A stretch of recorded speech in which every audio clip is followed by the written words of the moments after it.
अच्छा बच्चे, बिस्मिल्लाहिर्रहमानिर्रहीम।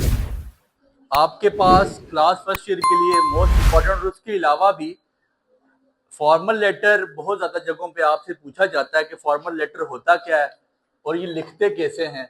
जो पैटर्न आपको बता रहे हैं बच्चे, ये अपडेटेड पैटर्न है, इससे बिल्कुल आपने 19-20 भी नहीं करना।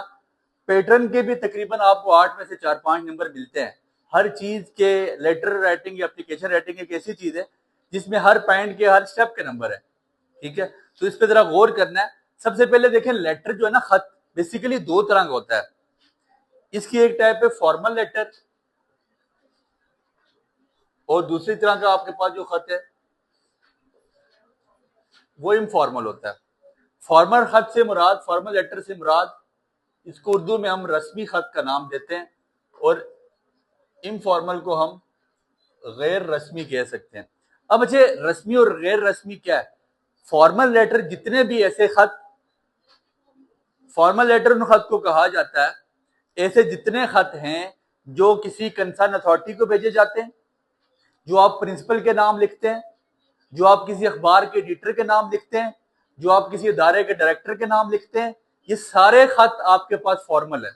आपको पहचान करनी हो, आपको पहचान क्या है, जिसमें आपको कहा जाए ये लेटर लिखो एडिटर के नाम, डायरेक्टर के नाम, प्रिंसिपल के नाम, चेयरमैन किसी इदारे के चेयरमैन के नाम, तो वो आपके पास फॉर्मल लेटर होगा। और ऐसा खत जो भाई को लिखो, बहन को लिखो, वालिद को लिखो, दोस्त को लिखो, वो इनफॉर्मल लेटर कहलाता। गैर रस्मी खत हम जिंदगी सारी लिखते हैं, छोटी क्लासेस से लेकर अभी तक हमें गैर रस्मी खत ही लिखवाए गए, इनफॉर्मल लेटर ही लिखाए गए। अब हम यहाँ पे सीखना चाहते हैं क्या? फॉर्मल लेटर्स, ऐसे खत जो रस्मी खत है, जो गैर रस्मी नहीं है, जो क्या है? रस्मी खत। आपने इसकी हेडिंग दे देनी है फॉर्मल लेटर।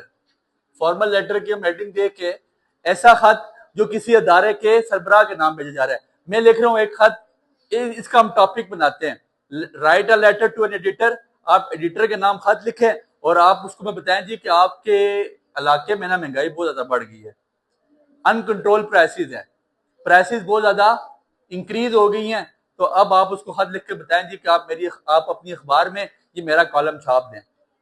अब मेरी बात सुनिएगा, सबसे पहला पॉइंट हर फॉर्मल लेटर का, सबसे पहला पॉइंट हर फॉर्मल लेटर का क्या होना चाहिए? सेंडर्स एड्रेस, भेजने वाले का एड्रेस। भेजने वाले का ये कितनी लाइनों में मुश्तमिल होना चाहिए? 3 लाइनों में। 3 से ज्यादा आपने एंगेज नहीं करनी। अपनी पेज का सीधा, मतलब आपका जो उल्टा हाथ आता है राइट टॉप पे आपने क्या करना है? यहां पे लिखना है भेजने वाले का एड्रेस। भेजने वाले का एड्रेस में खुद से फर्जी अपने घर का लिख लेता हूं। फॉर एग्जांपल मैं लिखता हूं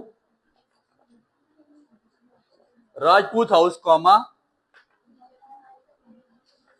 मदीना मार्केट मुजफ्फराबाद। 3 लाइनों से ज्यादा नहीं जाना। ये मैंने 3 लाइन एंगेज कर दी हैं। अब आप कहें सर ये तो अभी एड्रेस हमें पूरा नहीं पता चला, हम लिख सकते थे गली नंबर फलां, मोहल्ला नंबर फलां, वार्ड नंबर फलां। मैं पूरा एड्रेस लिखने बैठ जाऊं तो यहाँ पे मैं 4 लाइन एड्रेस में कवर कर दूंगा? नहीं, बस सेंडर एड्रेस, इतनी सी बात, 3 लाइनों में टॉप पे राजपूत हाउस मदीना मार्केट मुजफ्फराबाद। भेजने वाले का एड्रेस, नाम नहीं, डेजिग्नेशन नहीं, उसका सिर्फ आपने भेजने वाले का क्या लिखना है? एड्रेस। एक लाइन छोड़नी है, जहां लाइन छोड़ी जाएगी वहां मैं ब्लैक लाइन लगा रहा हूं। फिर आपने डालनी है डेट। क्या डालनी है? डेट। मैं डेट लिख रहा हूं 5 जुलाई कॉमा 2025। डेट के बाद, इसके बाद कुछ भी नहीं डालना।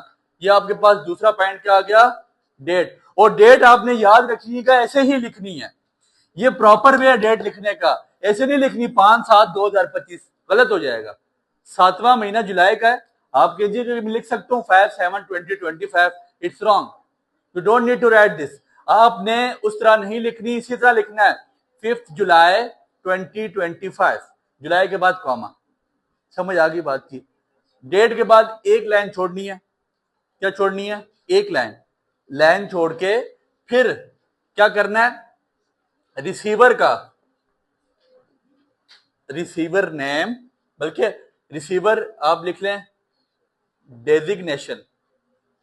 रिसीवर का ओहदा क्या है, जिसको आप भेज रहे हैं, रिसीवर डेजिग्नेशन, डेजिग्नेशन मतलब ओहदा। रिसीवर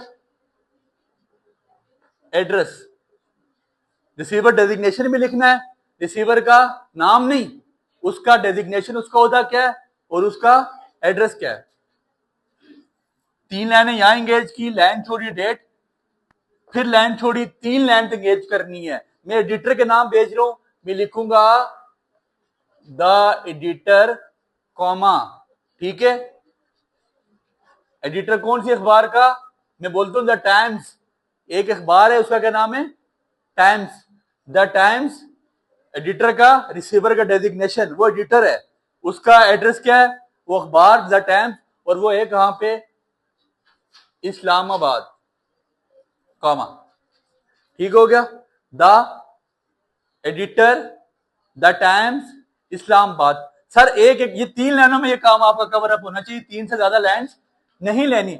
ये यहां तक जो आपने बात लिख ली है ना, इसके भी आपको 2 से 3 नंबर मिलेंगे। इसलिए लेटर में जिसको बॉडी नहीं भी आती, वो कम से कम अगर ये चीजें लिख लेता है ना, तो उसको बहुत नहीं तो 4-5 नंबर मिल जाएंगे। ठीक हो गया। सेंडर एड्रेस, डेट, लाइन छोड़नी है, लाइन छोड़ के फिर sender, receiver address, receiver designation, receiver address और उसकी सिटी का नाम। समझ आ गई बात की। ये आपके पास यहां तक वही बातें थी जो जिंदगी सारी आप पढ़ते आए।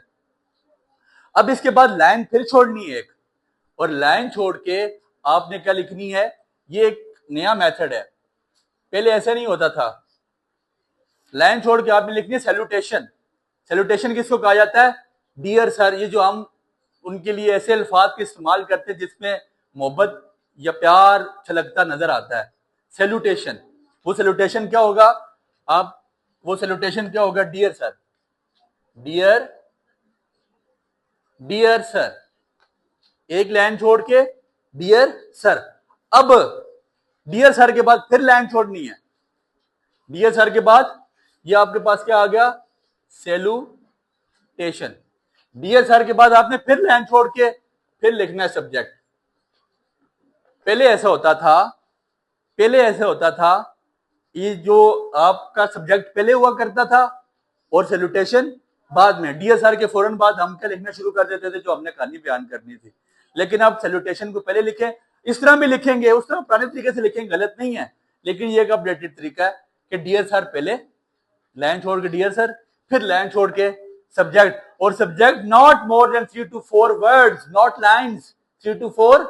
मैं क्या किस लिए लिख रहा हूं कि यार स्ट्रीट क्राइम बढ़ गया, ठीक है, इंक्रीजिंग स्ट्रीट क्राइम्स या फॉर इंक्रीजिंग स्ट्रीट क्राइम्स। बस चार वर्ड बहुत हैं, इससे ज्यादा सर आपने देखें एडिटर के नाम खत लिखेंगे, और खत में तो आपके पास किसी टॉपिक का लिखना होगा ना, उस टॉपिक का आपके पास नाम आया हुआ होगा, और वो नाम आपने 3-4 वर्ड से ज्यादा नहीं लिखना। आपने चीनी बढ़ गई जी, फॉर शुगर क्राइसिस, आपके पास चोरियां बढ़ गई हैं, 4 लफ्जों में, बस इससे ज्यादा बयान नहीं करना। समझ आ गई बात की। सब्जेक्ट, ये मतलब आपके पास यहां तक चीजें चल, और लेटर आपके एक पेज पे पूरा नहीं आएगा, 2 पेजेस पे चले जाएं। एक पेज के टॉप से शुरू करें, अगले पेज के बॉटम पे एंड कर दें। दैट डजंट मीन कि यहां तक कोई प्रॉब्लम होगा, ये चीजें इजी हैं, इसमें मसला नहीं है, यहां तक कोई इशू। सब्जेक्ट, अब सब्जेक्ट के बाद यहां पे जो आपके पास बनती है ना, सब्जेक्ट के फौरन बाद बॉडी। बॉडी में 3 चीजें होनी चाहिए। क्या होनी चाहिए, एक होना चाहिए इंट्रोडक्शन, ठीक हो गया, फिर एक होना चाहिए आपके पास कंटेंट, और फिर तीसरी चीज आपके पास क्या होनी चाहिए, कंक्लूजन। ये तीनों चीजें लेटर की बॉडी में होती हैं, लेटर की बॉडी में तीनों चीजें होती हैं। यहां तक आप इसका स्क्रीनशॉट ले लें, यहां से फिर इसको हम रेज करते हैं, बल्कि यहां भी ठीक है, रेज नहीं करते, छोड़ें। सब्जेक्ट के बाद लाइन छोड़ के बॉडी, बॉडी में 3 चीजें होती हैं। पहली ये चीज होती है introduction, introduction, content, conclusion. Introduction not more than 2 or 3 lines, 3 paragraph है ये। इन तीनों का क्या मतलब है कि 3 अलग अलग पैराग्राफ्स हैं। इंट्रोडक्शन में 2 से 3 लाइन ज्यादा मत करें। इंट्रोडक्शन क्या लिखेंगे, ठीक है जी, through your recent column, I would like to write my, या I would like to discuss this problematic issue in your newspaper। बस इशू क्या हुआ आपको पता है कि यार क्या हो रहा है, क्राइम्स बढ़ गए, क्या, through your recent column in your newspaper, I would like to discuss this problem in your newspaper. बस इतनी सी बात। फिर इसके बाद आ जाता है कंटेंट। कंटेंट की लाइंस आपके पास 8 से 12 लाइनें हो जाए, इससे ज्यादा कि दूसरा पैराग्राफ है ना कंटेंट का, ये ही मेन बॉडी होती है। इसमें ज्यादा से ज्यादा कितनी लाइनें हो जाए, 8 से। अब इसमें आप क्या लिखेंगे, अब आप इसमें लिखेंगे फ्रेडरिक क्रॉफ्ट, इसमें आप लिखेंगे, आप कहेंगे जी के स्ट्रीट क्राइम्स इंक्रीज हो रहे हैं, कि यार गुर्बत बढ़ गई है, चीजें महंगी होती जा रही हैं, चीजें महंगी होने की वजह से लोगों में जो है ना गुर्बत की वजह से फाके हैं, और फाकों की वजह से ऐसा है कि लोग जब अपने घरेलू मसाइल को मीटअप नहीं कर सकते, उनको फुलफिल नहीं कर सकते, तो फिर वहां पे चोरियां बढ़ जाती हैं। और आप इनका सदबाब के लिए मैं आपके अखबार में इस तरह कॉलम लिखना चाहता हूं, आप इसको हाईलाइट करें ताकि मुक्तदर लोग, जो आपकी हुकूमत है वो आपकी अखबार पढ़ती है, और वहां से वो इस मसले को हम इसका तदारुक करें। अब कंक्लूजन क्या है, 2 से 3 लाइनें।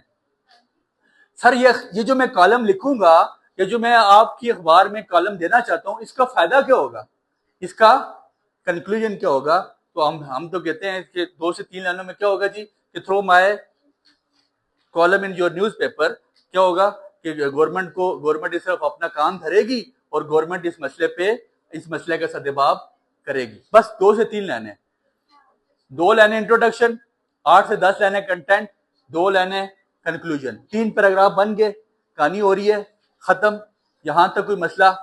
अब आपने लाजमी हर लेटर के एंड पे ना लिखना है कि उसका शुक्रिया अदा करना है, थैंकफुल लेटर लिखना है, ठीक है, क्या, I would be thankful to you, मैं आपका शुक्रगुजार, और ये इसी तरफ होगा, मैं आपका शुक्रगुजार हूंगा, ठीक है जी। ये मेरे लिए एक बायसे मसरत और बायसे खुशी होगी कि अगर आपने ये लेटर मेरा अपनी अखबार में, मतलब अपनी अखबार में मेरा कॉलम लिखा, तो दैट मीन के मैं आपका शुक्रगुजार हूंगा। समझ आ गई बात? अब सेंडर का एड्रेस तो हो गया था, सेंडर का क्या होना चाहिए, डेजिग्नेशन। सेंडर का नेम नहीं लिखना अभी, पहले सेंडर का डेजिग्नेशन लिखे। क्या लिख के पहले आप लिख लें, योर्स फेथफुली, अच्छा ओबिडेंटली नहीं लिखना, जिंदगी सारी ओबिडेंटली हम पढ़ते आए, कहां पे, एप्लीकेशन में। ओबिडेंटली का होता है ताबेदार, आप ताबेदार नहीं है, आप उसको एक खैरख्वाही का वो दे रहे हैं, तो योर फेथफुली। अब यहां क्या करना है, इसके बाद सेंडर का नेम लिखे, सेंडर का भेजने वाला, जैसे आपने एड्रेस शुरू में बताया था, ठीक है। अब सेंडर का नेम लिखें, चूंकि आपको इजाजत नहीं है तो आपने फिर क्या लिख लेना है, XYZ लिख लें। इसके बाद आप अपना साइन करते हैं, वेल एंड गुड। साइन नहीं भी करते तो यहां तक चीजें आपकी वाइंड अप हैं। ये बड़ी काम की चीजें, बहुत इंपॉर्टेंट आपको पैटर्न बता दिया फॉर्मल लेटर का। ये वो पैटर्न बताया है जो अभी तक का अपडेटेड पैटर्न है। ये अपडेटेड पैटर्न है कि डियर सर आपने पहले लिखना है और सब्जेक्ट आपने बाद में लिखना है। उम्मीद करते हैं आपको बातें समझ आई होंगी। 8 नंबर का आपका लेटर आएगा, दुआ में याद रखिएगा। बहुत शुक्रिया।